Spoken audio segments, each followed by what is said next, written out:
La fête des sciences, c'est le seul événement, je crois, qui permet à des scolaires de venir dans un endroit où ils vont pouvoir approcher certains domaines de la science et ça va déclencher des questionnements et essayer de chercher des réponses à ces questions. Alors nous c'est le stand donc aéromodélisme, on y fabrique des avions, donc c'est 2 types d'avions. Donc pour les enfants assez jeunes on fait fabriquer ce modèle et pour les autres, pour les personnes assez grandes, on fait ce modèle-là.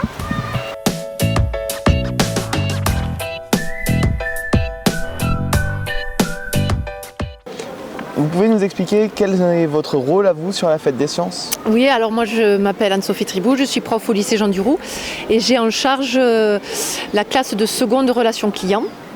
Et donc nous amenons nos élèves chaque année pour accueillir les groupes d'élèves de primaire et de collège pour les guider à travers tous les stands du village des sciences. Donc pour vous, l'intérêt de la fête des sciences, il est dans l'action de vos élèves ? Oui, dans l'action de nos élèves que l'on prépare au métier de l'accueil.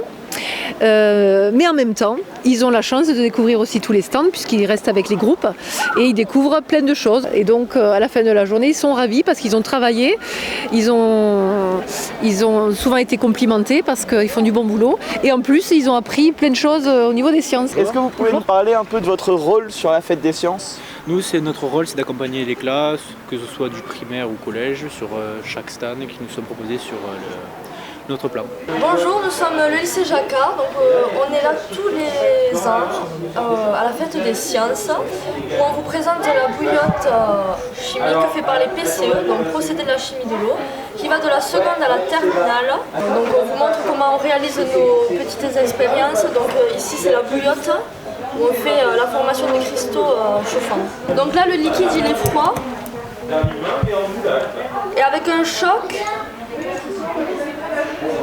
la cristallisation elle va se produire.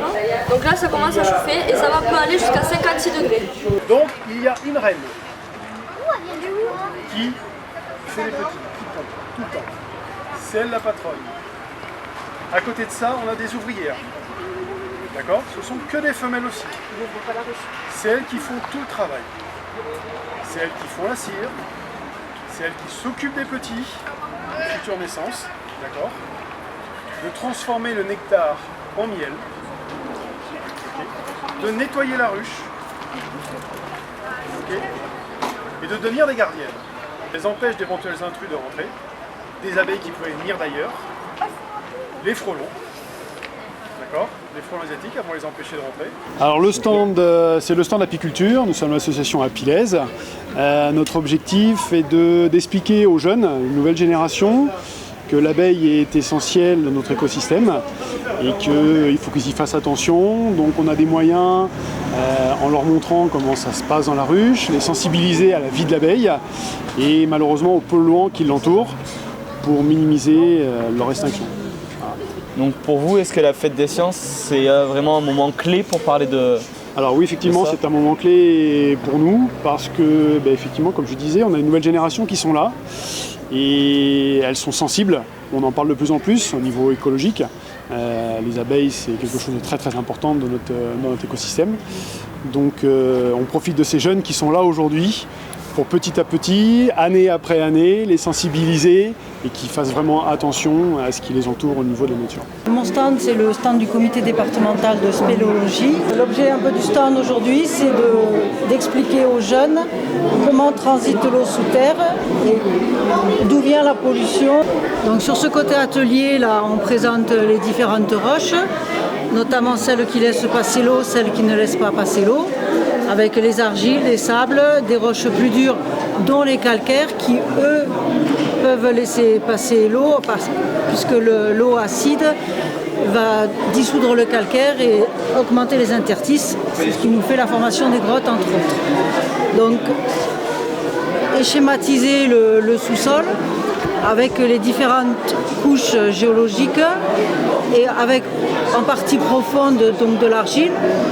Et quand il pleut, donc l'eau pénètre dans le sol, s'enfonce Et s'il pleut suffisamment, donc l'eau ressurgit à la source. En cas de crue, si on a vraiment beaucoup d'eau, donc ça va finir par compléter, déborder et atteindre le niveau supérieur. Donc quand on a vraiment des crues, ça déborde de partout. Et si on a une couche d'argile suffisamment importante, comme c'est le cas ici, là l'eau, au niveau de la couche d'argile, ne coule pas.